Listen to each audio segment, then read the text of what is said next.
émission de la Grande Loge Mixte de France.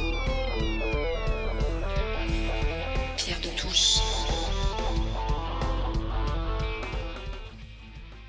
Le 3 mars dernier, le gouvernement annonçait à l'issue d'un conseil des ministres la dissolution du mouvement d'extrême droite Génération Identitaire, car cette association incitait, je cite, à la discrimination, la haine et la violence, comme l'indique le décret. La dissolution de Génération Identitaire est-elle l'indice d'un mouvement plus large où sont en jeu la dédiabolisation et le rassemblement des composantes de l'extrême droite? Comme le soulignait en 2015 Michel Vinocq dans son ouvrage Histoire de l'extrême droite en France, l'extrême droite est, je cite, composite, ses avatars sont multiples, ses discours peuvent être contradictoires. Au demeurant, elle entretient dans la vie politique française un danger latent, toujours vaincu, mais toujours prêt à renaître de ses cendres. Alors, si l'extrême droite demeure anti-républicaine, comme l'a démontré l'historien Zef Sternel, force est de constater qu'elle est une composante de plus en plus présente dans la vie politique française. Quel est l'état de la galaxie nationaliste? Quelle importance accorder à Éric Zemmour? Comment analyser la concurrence des transgressions? L'entreprise de diabolisation de la famille Le Pen est-elle en passe de réussir? S'agit-il de l'unification d'une force politique ancienne qui s'est rassemblée alors que les autres grandes forces politiques, elles, se sont divisées? Bien, à toutes ces questions, nous tenterons de répondre aujourd'hui autour d'un débat intitulé Extrême droite, quels enjeux pour la République? Et pour débattre avec nous aujourd'hui, Sylvain Crépon, maître de conférences en sciences politiques à l'Université de Tours, membre de l'Observatoire des radicalités de la Fondation Jean Jaurès, auteur des Faux semblants du Front National avec Alexandre Deshaies et Nona Meyer. Bonjour Sylvain. Bonjour. Brahim Amouche, psychiatre, député de la Moselle. Bonjour Brahim. Bonjour.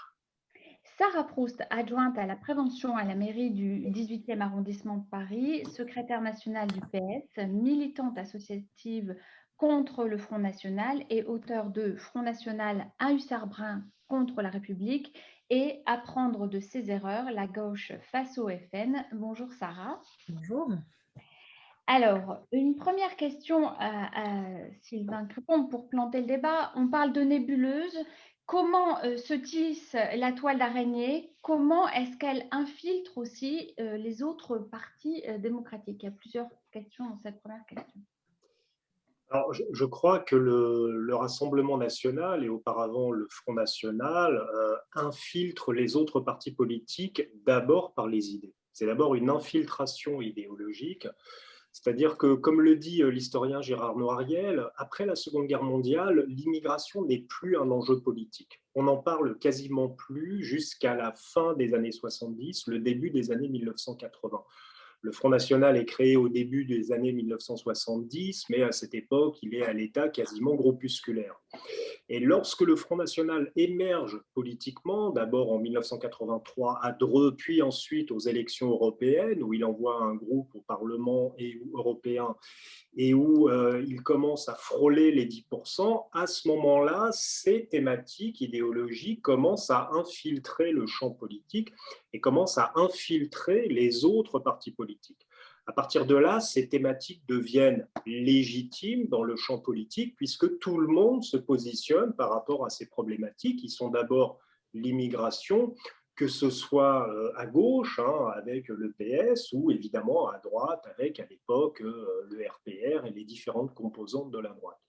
Donc je crois que c'est d'abord, avant d'être une infiltration structurelle, c'est d'abord une infiltration sémantique. Ensuite, le tour de force qu'a réussi le Front national dans les années 1970, c'est de rassembler autour de la figure de Jean-Marie Le Pen les multiples chapelles de l'extrême droite qui, jusque-là, étaient surtout occupées à se combattre entre elles.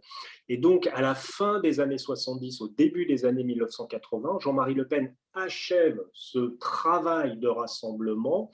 Et donc, il y a quelque chose qui n'est plus. Alors, il y a toujours une nébuleuse, mais il y a quand même quelque chose, une structure militante assez solide, assez importante, qui va lui permettre, qui va lui servir de point d'appui pour entrer véritablement dans le champ politique et avoir une visibilité assez durable dans le champ politique.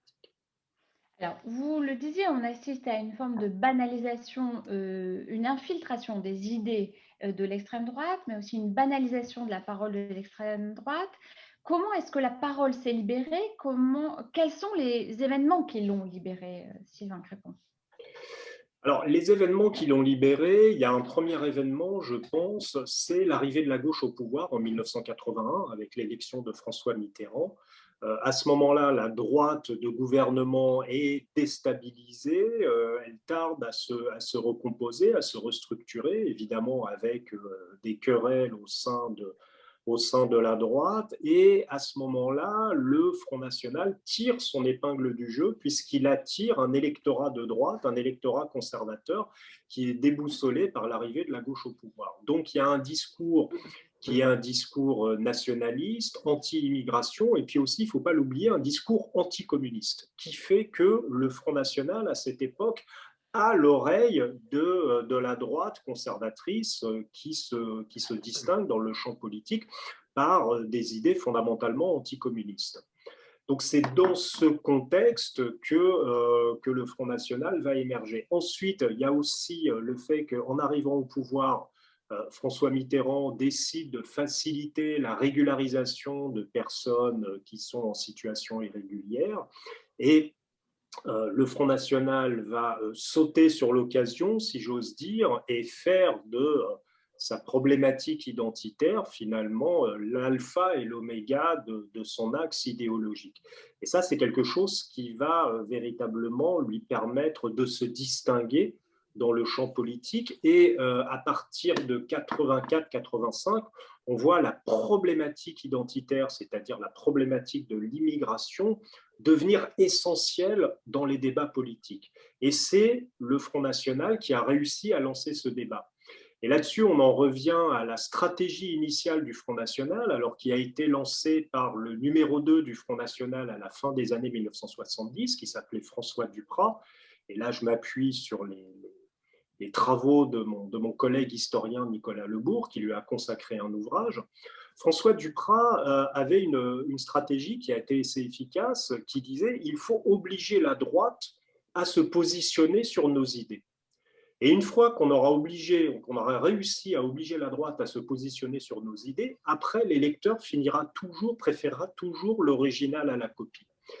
Et force est de constater que depuis son émergence électorale, même si François Duprat est mort ensuite en 78 dans un attentat à la voiture piégée jamais élucidé, mais en tout cas, sa stratégie est toujours là, elle est toujours présente, c'est-à-dire que non seulement la droite se sent obligée de se positionner sur les idées du Front National, mais j'ai envie de dire l'ensemble du champ politique se positionne désormais sur les idées du Front National. Et donc, c'est vraiment là-dessus une victoire idéologique de la part du Front National, à tel point que aujourd'hui, Marine Le Pen estime qu'elle n'a même plus, quasiment même plus à appuyer sur l'accélérateur identitaire, puisqu'elle considère que les autres partis le font à sa place. Et donc là-dessus, la victoire, en tout cas la victoire idéologique, peut-être pas encore politique, mais la victoire idéologique semble pour le moins acquise. Alors, dernière question pour planter le décor. Est-ce que la question du consensus de la libération est terminée? Et si oui, pourquoi? Alors ça c'est une question fondamentale que vous posez. C'est une question très subtile et une réponse univoque est assez compliquée. Le consensus de la libération, est-ce qu'il est terminé? J'ai envie de dire, il n'est pas terminé. Il n'est pas terminé et Jean-Marie Le Pen, j'ai envie de dire, remettait en question le consensus issu de la libération autour des valeurs fondamentales, des droits de l'homme, de l'intégration, les valeurs républicaines. J'ai envie de dire, Marine Le Pen a compris que ce consensus était omniprésent et qu'elle était obligée de faire avec.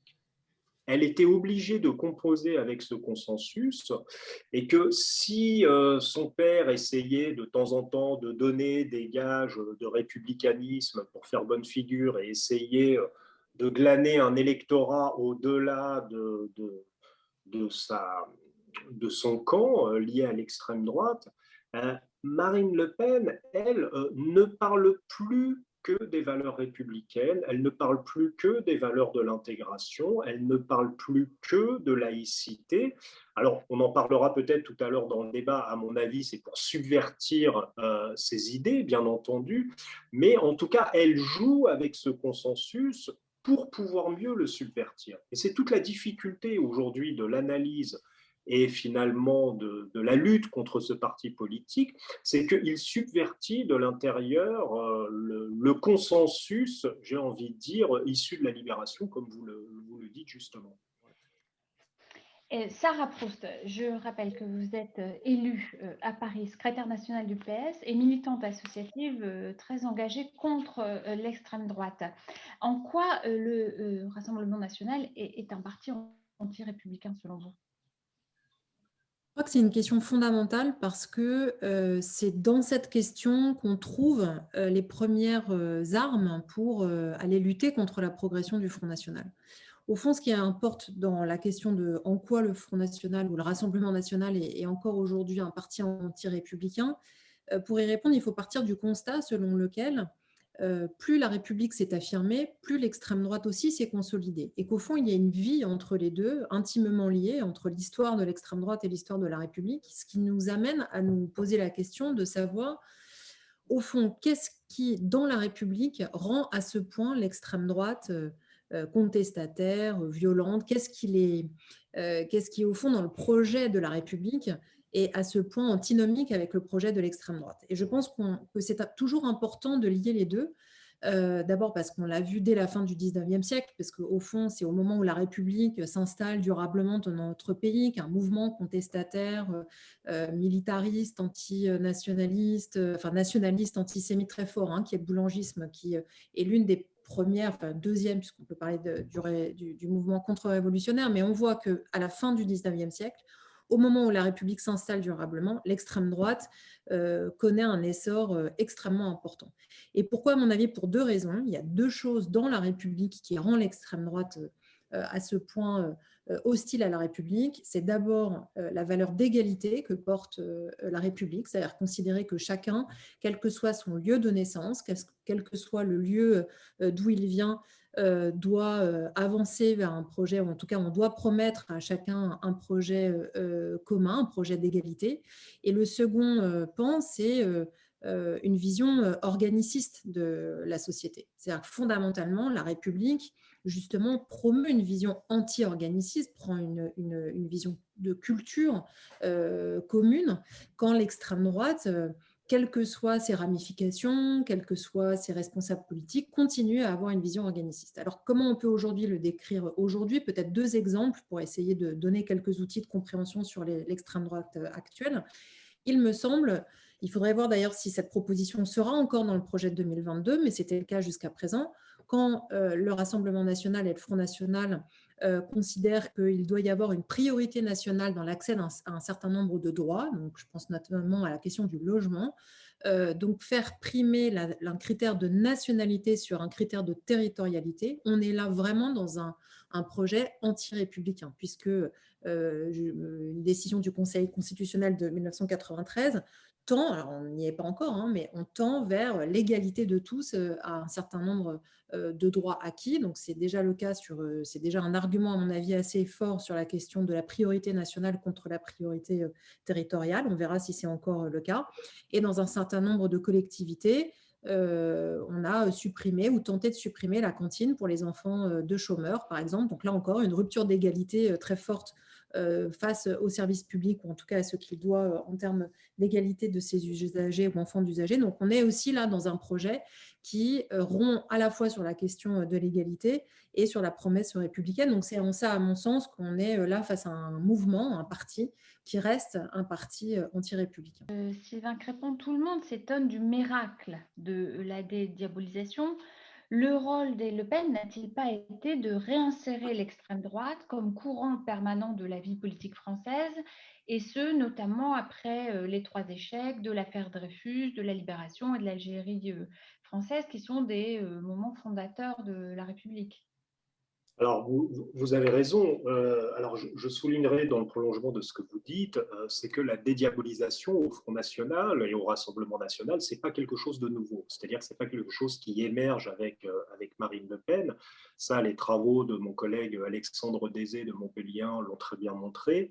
Sauf que avec Marine Le Pen, on est dans une dédiabolisation encore plus accentuée.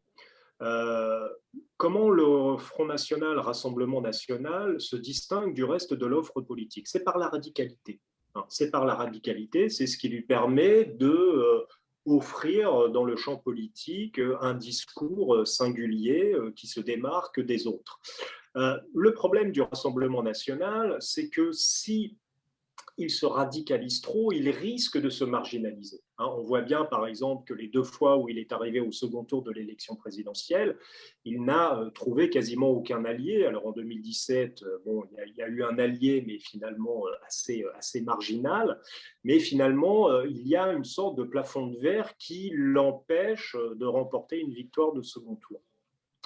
Le problème également, c'est que si le Front National se dédiabolise trop, il risque de se banaliser. Et ça aussi, Marine Le Pen l'a parfaitement compris. Et c'est ce qu'avait illustré Jean-Marie Le Pen lorsqu'il disait un Front National gentil, ça n'intéresse personne, lorsque sa fille avait pris sa succession. Et donc, finalement, le Rassemblement national, et avant lui le Front National, est toujours sur une forme de ligne de crête, à savoir essayer d'avancer de façon assez subtile en donnant des gages de dédiabolisation de façon à pouvoir atteindre un électorat qui lui fait encore défaut, essayer de briser ce plafond de verre, mais en même temps, il sait bien qu'il ne peut pas non plus aller trop loin dans sa perspective sous peine de devenir, par exemple, un parti conservateur bis tel que peut l'incarner les Républicains. Donc, c'est véritablement à ce niveau-là que le Front National et le Rassemblement National avancent de façon assez subtile. Et donc, de ce point de vue-là, la dédiabolisation, et ça, il faut reconnaître que c'est le travail de Marine Le Pen qui a été assez efficace, on va dire, c'est de réussir à présenter son parti sous un jour républicain, en préemptant pour les subvertir les valeurs républicaines, à commencer par la laïcité, par exemple, qu'elle fait un outil uniquement de lutte contre l'islam, et non pas contre l'ensemble des forces conservatrices religieuses. Donc là, on commence un petit peu à décrypter la nature, en quelque sorte, de cette dédiabolisation et qui permet de montrer que le Front National, Rassemblement National, n'a toujours pas rompu avec sa logique nationaliste qui le caractérise. Alors, venons maintenant à la question de l'oubli de la classe populaire et de la France périphérique. Les partis de gauche en particulier ont oublié la classe populaire. Ce n'était pas leur préoccupation. Terra Nova, qui était un think tank de gauche, a même écrit de ne plus s'intéresser à la classe ouvrière. Et on se souvient que Pierre Mauroy, en 2002, avait dit « Le mot ouvrier n'est pas un gros mot ». Brahim Amouche, ce que la classe ouvrière a pu représenter sociologiquement n'existe plus, mais un nombre de plus en plus important de personnes qui ont l'impression qu'il n'y a plus d'avenir pour eux adhèrent aux idées du Front National. Comment, ou du Rassemblement National, comment l'expliquer? Vous qui êtes élu dans une circonscription où l'extrême droite est très présente. Écoutez, moi, ma circo, c'est une circonscription, c'est un territoire d'industrie, donc je crois que c'est intimement lié aussi à la désindustrialisation, c'est-à-dire que nous sommes arrivés à une situation de déshérence économique qui aboutit à une désespérance des citoyennes et des citoyens, en particulier sur cette classe ouvrière. Et donc, je dirais que l'espérance pour elle peut aussi s'incarner dans les propositions simplistes, démagogiques, de repli et de préférence nationale qui peuvent être trouvées auprès du Rassemblement national. Et puis, je crois qu'il y a sincèrement aussi, je pense que quand on dit la classe ouvrière a disparu, oui et non, c'est-à-dire que statistiquement, si on prend des études statistiques, oui, il y a moins d'ouvriers maintenant qu'avant, mais la classe ouvrière, c'est aussi une culture qu'on ressent lorsqu'on est élu de terrain et lorsque je rencontre mes citoyennes et les citoyens de ma circonscription. C'est une vraie culture, une vraie histoire qui est encore présente. Une culture des luttes, notamment avec tout ce qui a pu être fait, mais aussi une culture du paternalisme liée chez moi au devin d'elle, etc. Donc il y a aussi cette culture de protection sociale très forte, d'attente de services de l'État, de services publics très, très, très, très forts, donc de présence, d'offres de services, et pour pouvoir accompagner du berceau, j'allais dire, au tombeau, c'est-à-dire une présence forte d'un État-providence, comme on l'a fondé au lendemain de 1945, qui doit être encore très présent. Or, aujourd'hui, les politiques successives, mais aussi, je dirais, les réorganisations qui ont pu se faire au niveau administratif, font que parfois les électeurs ont le sentiment d'être abandonnés. Il y a aussi ce sentiment aussi profond, et là je prends peut-être ma casquette de psychiatre, ce sentiment d'abandon, et on sait que l'abandonnisme est aussi un facteur de passage à l'acte en termes de psychologie ou de psychopathologie, et probablement que les électeurs ont cette forme de passage à l'acte en mettant un bulletin Front National, qui pour eux d'ailleurs, pour beaucoup, ne signifie pas voter extrême droite. C'est un peu ça aussi quand on parle peut-être la dédiabolisation, encore une fois. Je suis intimement convaincu que la majorité des gens qui ont dû ou pu voter Front National ou Rassemblement National ces derniers temps n'y voient pas, eux, un bulletin comme nous pourrions, de manière, en intellectualisant les choses, y voir un danger pour la République et fondamentalement un parti d'extrême droite, ce qu'il demeure encore une fois. Voilà, donc pour me résumer, c'est la déshérence industrielle, économique, des services publics, la désespérance des citoyens, le syndrome ou le sentiment d'abandon et un passage à l'acte qui arrive par un vote bien évidemment radical et d'extrême droite. Voilà. Alors, Brahim Amouche, vous êtes élu dans une circonscription dans laquelle il y a la commune d'Hayange, qui est dirigée depuis 7 ans maintenant par l'extrême droite. Nous avons aussi l'expérience d'Hénin-Beaumont, par exemple, et de quelques autres communes. Quels sont les traits particuliers d'une municipalité d'extrême droite, d'une municipalité dirigée par l'extrême droite? Écoutez, il y a déjà, je dirais, la gestion au quotidien. Hein. Si je prends l'exemple d'Hayange, effectivement, le maire a été réélu en 2020. Il avait été élu sur une quadrangulaire en 2014. Et là, il a été élu, je dirais, au vu du contexte sanitaire, comme beaucoup de maires, dès le premier tour, mais avec je dirais, une augmentation du nombre de voix. Donc, comment fonctionne cette commune aujourd'hui? Il y a, ça vient d'être rappelé, les angoisses, ils surfent systématiquement sur les angoisses, donc des vidéosurveillances systématiques, je dirais, l'utilisation, notamment là, dans la crise sanitaire, de la peur des parents, par exemple, de remettre les enfants à l'école. Donc, systématiquement, il va utiliser ces angoisses-là. La peur des personnes âgées. Donc, là aussi, il surfe sur ces angoisses. L'accompagnement sur le quotidien. La mise en place de navettes pour être au plus près de la population, voire même l'utilisation de biens publics pour apporter ou des réparations ou des services au quotidien. Voilà, donc il y a quand même, je dirais, une véritable, je dirais, proximité, il faut le reconnaître, au quotidien, que peut-être les anciennes équipes se sont un petit peu distanciées, mais il faut reconnaître que là-dessus, ils surfent beaucoup sur cette proximité, beaucoup de démagogie, beaucoup d'utilisation des peurs, qu'elles soient nationales ou locales, un grand absentéisme dans les institutions autres sur lesquelles ils sont élus, puisque le maire de la commune est conseiller régional mais il est il y a dans le top 10, je dirais, des grands absents du Conseil régional. Donc, sur 10 conseillers régionaux, il n'y en a pas moins de 6 élus Front National, mais qui sont très peu présents. Donc, un entrisme dans les institutions, mais peu, je dirais, de valeur ajoutée dans ces institutions. Et en même temps, une présence auprès des conseils municipaux. Et puis, je pense qu'aussi, ils sont, je pense, maintenant bien formés parce que on voit comment l'évolution des personnes par rapport à 2014, on voit bien que derrière, il y a du coaching, il y a de la formation, il y a un appareil politique qui les forme, qui les drive, qui leur écrit leur discours. L'anticommunisme reste prégnant dans les discours. Systématiquement, aux commémorations, il est rappelé et il est même mis au même niveau les morts de Staline et les morts d'Hitler. Donc, il demeure systématiquement de ce côté-là des référentiels et des marqueurs anti-marxistes et anticommunistes. Et l'utilisation des anciens combattants, des mémoires.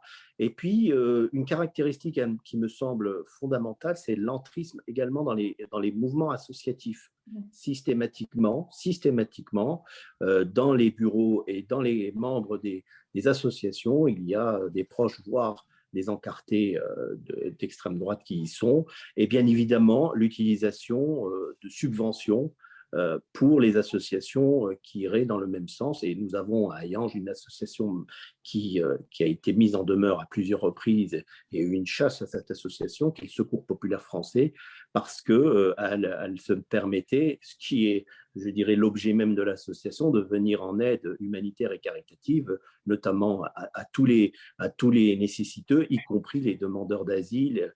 Et ça n'a absolument pas plu, et là aussi c'est un marqueur, à la municipalité, et donc le maire leur a coupé et le chauffage et l'électricité en plein hiver. Donc il a fallu passer par une procédure en référé, justice, et de justice d'appel en appel, puisque systématiquement la commune s'est pourvue en appel pour bloquer cette association, bien évidemment, qui ne partageait pas ces points de vue. Donc, Le Monde titrait il y a quelques jours sur le Front républicain qui se fissure. Le Front républicain est-il terminé selon vous, Sarah Proust? C'est une question difficile, ça dépend un peu de ce qu'on entend par Front républicain.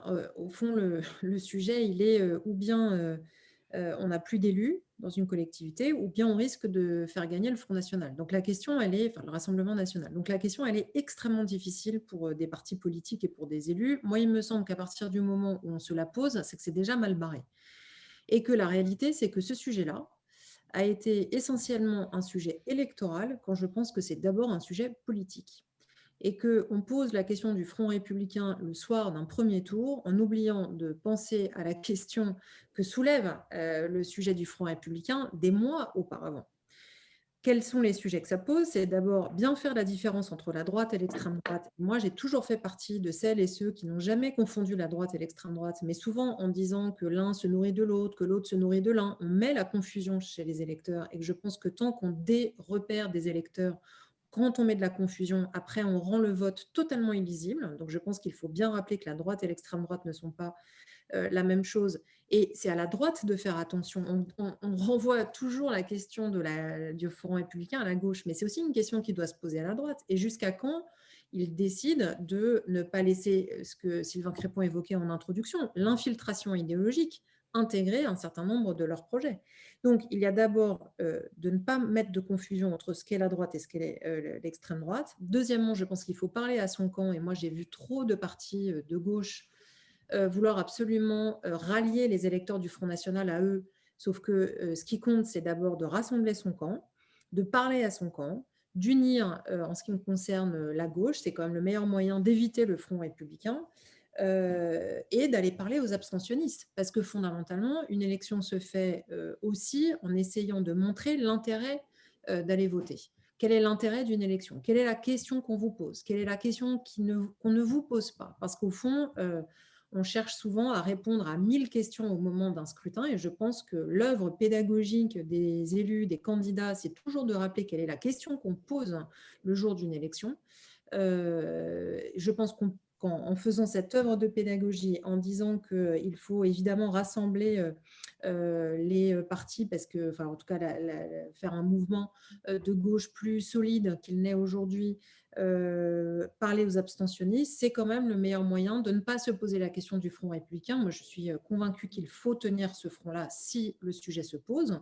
Donc, je continuerai toujours à considérer qu'il vaut mieux voter et qu'il faudra voter pour la personne de droite la mieux placée pour faire barrage à l'extrême droite, pas de problème. Sauf que se poser cette question-là, c'est déjà renoncer, c'est déjà abdiquer sur un débat politique qui doit avoir lieu. Donc, je pense aujourd'hui que la responsabilité à 18 mois, un peu moins d'une élection, c'est pas tellement de savoir si le front, si le front républicain se fissure, et là-dessus, la responsabilité médiatique est immense, en commençant déjà à articuler d'abord un duel, puis à poser à chacun sa responsabilité le soir du premier tour. Je ne me résignerai pas d'abord à essayer de m'adresser au camp politique qui est le mien, ensuite de batailler pour l'union de la gauche et enfin de parler aux abstentionnistes pour ne pas me situer au cas où le soir du premier tour, j'ai à choisir entre ou bien ne pas être élu, ou bien le risque de faire gagner l'extrême droite dans une collectivité, notamment régionale. Je voudrais qu'on aborde, Brahim Amouche, maintenant la question de la laïcité. On l'avait esquissé tout à l'heure, vous l'aviez esquissé tous les trois. La laïcité défendue par le Rassemblement national n'a rien d'universaliste et de progressiste. Absolument, absolument. La laïcité, c'est une façon d'appeler le peuple. Il y a trois façons de le nommer, le peuple. Il y a le populos, le laïos et l'ethnos. Aujourd'hui, la laïcité, comme défendue par le Rassemblement national, c'est une laïcité ethnicisante. Je ne dirais pas d'une population voilà, aux caractéristiques très, très traditionnalistes. Non, c'est une laïcité qui n'est pas une laïcité ouverte comme les pères fondateurs, Aristide Briand l'a voulu.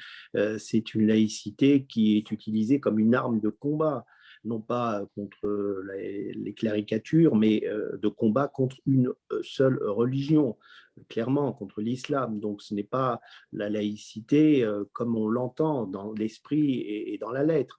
Nous avons proposé récemment une loi pour conforter les principes républicains. Les députés Rassemblement national ne l'ont pas voté. Donc, je crois qu'ils sont là encore, comme ils sont faux prophètes, ils sont faux défenseurs de la laïcité. Simplement, ils font feu de tout bois et ils utilisent la laïcité pour ce qu'elle n'est pas. La laïcité, pour ma part, c'est d'abord une concorde civile, c'est-à-dire c'est un apaisement des tensions qu'il a pu y avoir de par le passé entre le religieux, le séculier et la religion. Donc c'est quelque chose qui est d'abord une œuvre d'apaisement, de concorde, de vivre ensemble, de faire ensemble les choses, et non pas d'exclure, de mettre de côté, de jeter des anathèmes ou d'utiliser cela comme une arme anti-islam. C'est absolument pas ni dans l'esprit ni dans la loi de la laïcité. Donc là, vraiment, c'est une perversion, encore une fois, une subversion, une perversion des valeurs et du principe de laïcité, puisque la laïcité est un principe républicain. Et là encore, on est bien loin de ce que signifie la laïcité comme étant une valeur universaliste et de concorde, d'acceptation et de concorde de nos différences, parce que loin de nous léser, les différences nous enrichissent, comme disait Saint-Exupéry. Et là, nous ne sommes absolument pas dans cette idée noble et humaniste de la laïcité. Alors, Sarah Proust, revenons maintenant sur la question de la sémantique qui avait été esquissée tout à l'heure. Dans son livre « Les Français d'abord », en 1984, Jean-Marie Le Pen affirmait, je cite, « La sémantique n'est pas neutre ». Alors ainsi, on parlait de laïcité, de laïcité dévoyée. Le mot laïcard est un mot du vocabulaire de l'extrême droite et de Maurras, et de l'Action française en particulier. Alors, même si le terme n'a pas été inventé par Maurras lui-même, contrairement à l'idée répandue, c'est un terme largement repris aujourd'hui dans les milieux d'extrême gauche et toujours largement utilisé par l'extrême droite catholique. Outre ce mot, quels sont les ressorts de la rhétorique et du vocabulaire de l'extrême droite? Alors, il y a beaucoup d'usages rhétoriques de l'extrême droite, et notamment si on parle là de la laïcité, il y a quand même un sujet de dévoiement qui est important. Mais il faut quand même apporter une petite nuance historique sur la laïcité et l'extrême droite. C'est que, bon, Sylvain Crépon l'a dit tout à l'heure, mais l'une des grandes forces de l'extrême droite, c'est sa capacité à rassembler, à rallier à elle des courants qui, a priori, n'ont rien à voir à faire ensemble. Et donc, il y a toujours eu un mouvement à la fois très religieux autour de l'extrême droite, mais il y a aussi eu des mouvements anti-religieux au sein de l'extrême droite, et ce depuis les origines. Donc, c'est important de voir qu'en son sein même, depuis les origines, il y a cette ambivalence sur la question de l'extrême droite qui a toujours été une arme, la laïcité a toujours été une arme pour parler des autres. Encore une fois, on revient toujours au même sujet que tout ce qui est lié à l'extrême droite est lié à la question de l'altérité, de la non-altérité, mais du rapport à l'autre. Et donc, quand il s'agissait des Juifs auparavant, il s'agit aujourd'hui de l'islam. Ce qu'il faut bien comprendre sur la question de la laïcité, c'est qu'elle est toujours évoquée en géométrie variable par l'extrême droite. Et je pense que il y a deux sujets majeurs. Il y a à la fois ce qu'en fait l'extrême droite, mais il y a aussi ce que n'en fait pas la réponse des progressistes et des mouvements républicains de l'autre. Plus on accolera des épithètes à ce terme-là, plus on fera dire à la laïcité ce qu'elle n'est pas, moins on répondra à ce que l'extrême droite en fait. Et je pense que revenir sur les fondamentaux de la laïcité, ce qu'elle permet, ce qu'elle ne permet pas, être très rigoureux et ne pas non plus, dans les opposants à l'extrême droite, ne pas non plus faire dire n'importe quoi à la laïcité sur l'élargissement de ses capacités et de ses fondements, je pense que c'est important. Donc, il y a un vrai dévoiement, un dévoiement univoque pour le coup. Comme élu du 18e, les prières de rue, j'en ai beaucoup entendu parler quand il s'agissait des prières de rue dans cet arrondissement par des prières faites par des fidèles musulmans. En revanche, évidemment, les prières de rue Civitas pendant les manifestations 2013 du mariage pour tous, on en avait un peu moins entendu parler par l'extrême droite. Donc ce dévoiement, il est vraiment lié, encore une fois, comme une arme pour définir l'autre, pour qualifier l'autre, pour identifier ce que je suis moi et ce que sont les autres. Et donc c'est antinomique, donc c'est à la fois un dévoiement, mais c'est aussi antinomique avec l'idée même de laïcité. Et je pense que là-dessus, la réponse en face est à la fois régulière, mais elle est un peu molle au regard du danger qui consiste aujourd'hui à laisser l'extrême droite parler le plus de laïcité. Sylvain Crépin, peut-être une réaction sur la sémantique. Alors, sur la sémantique, c'est vrai que l'accaparement de la sémantique républicaine et laïque au sein du Front National, ça se renforce avec Marine Le Pen. Ça, c'est vrai que c'est quelque chose qui est indéniable. Moi, je me souviens avoir fait un entretien avec un de ses jeunes soutiens en 2011, lorsqu'elle a été investie à la tête du parti à Tours en décembre 2011, juste avant les présidentielles. Et ce jeune militant soutien me parle de la laïcité et me dit, mais de façon complètement cash, la laïcité, c'est vrai que c'est un outil très commode pour s'opposer à l'islam. Donc, j'ai envie de dire, tout était dit à ce niveau-là.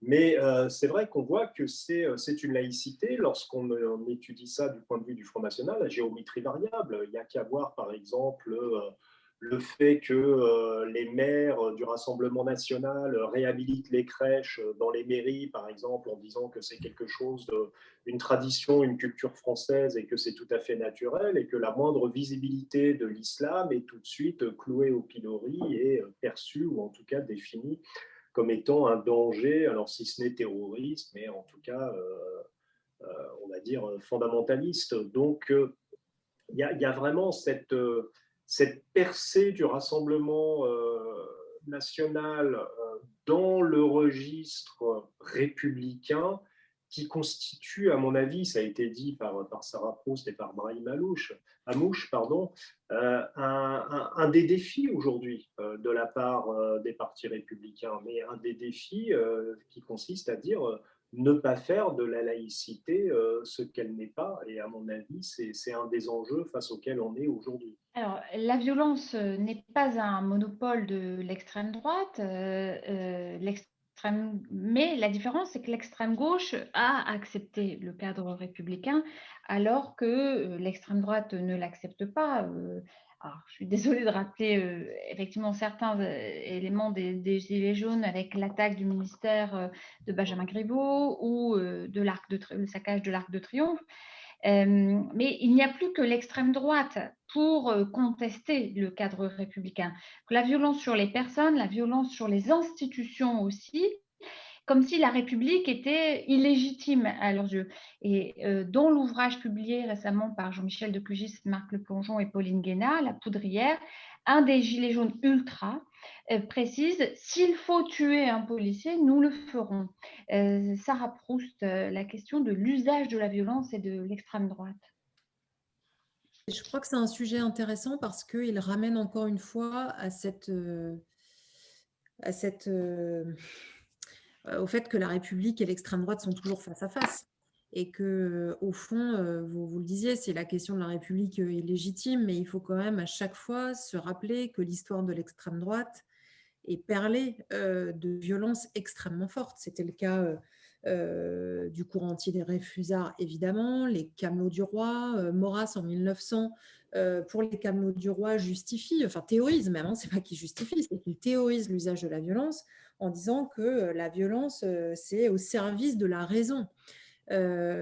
Évidemment, le 6 février 1934 avec les ligues et plusieurs morts, évidemment l'OAS, évidemment plus récemment le 1er mai 1995 avec la mort de Brahim Bouharam, ou il y a quelques jours au Conseil régional d'Occitanie où des militants d'extrême droite ont investi les lieux qui est dans l'hémicycle où les élus conseils régionaux délibéraient. Donc l'histoire de l'extrême droite est jalonnée par cette violence et à mon sens, elle est toujours tournée, cette violence, sur le même sujet, qui est qu'au fond, la République s'est installée, selon eux, de manière illégitime, qu'il y a eu une effraction dans l'installation de la République et que, puisque la République est arrivée par la force et par la violence post-révolutionnaire 1789, il faudra donc que ses opposants reprennent avec la même idéologie et le même imaginaire et le même mythe viriliste. Hein. Là encore, on est vraiment dans cette dynamique-là, reprendre le pouvoir par la force. Donc, non seulement cette histoire est jalonnée, mais je dirais même qu'elle est, c'est pas seulement un fait, c'est aussi une volonté de la part de l'extrême droite d'avoir toujours une expression liée à la violence pour montrer sa capacité à surprendre, pour montrer sa vitalité, parfois surjouer sa vitalité aussi dans des moments où elle était le plus faible, mais pouvoir aussi faire cette épreuve de force, faire peur aussi, parce que ça joue aussi beaucoup sur un climat d'anxiété et du corps social, qui peut aussi être un peu en difficulté face à ces accès de violence. On l'a vu au moment des manifestations, en tout cas les franges très extrême droite des Gilets jaunes. Et donc je pense qu'effectivement, ça reste un invariant de l'extrême droite, cette violence qui signifie toujours le fait que la République, selon eux, s'est installée de manière illégitime et que, comme l'a quand même théorisé Maurras, cela se fait au service de la raison. Donc c'est bien encore un combat de progrès, un combat de raison avec lequel il faut pouvoir travailler sur cette question de la violence et de l'extrême droite. Alors, lors de la manifestation... Sylvain Clapon. Non, je voulais juste ajouter, il y a un ouvrage qui vient de sortir sous la direction de Isabelle Sommier sur la violence politique en France, justement, aux presses de Sciences Po. Et il y a mon collègue Nicolas Lebourg, que je citais tout à l'heure, qui est un historien spécialiste de l'extrême droite, qui a fait justement un bilan de la violence en milieu politique et notamment des agressions physiques, pas seulement les attentats, mais aussi, et qui montre, alors j'ai plus les chiffres en tête, mais qu'une part extrêmement significative de la violence dans l'univers politique, violence au sens d'agression physique, je ne parle pas des manifestations, mais je parle vraiment d'agression contre des personnes, c'est lié dans une très très forte majorité à la mouvance de l'extrême droite. Donc, il y a vraiment cette dimension, il y a toujours cette culture de la violence, de la force physique qui véhicule et qui émane de ce milieu et qui le caractérise dans le champ politique aujourd'hui.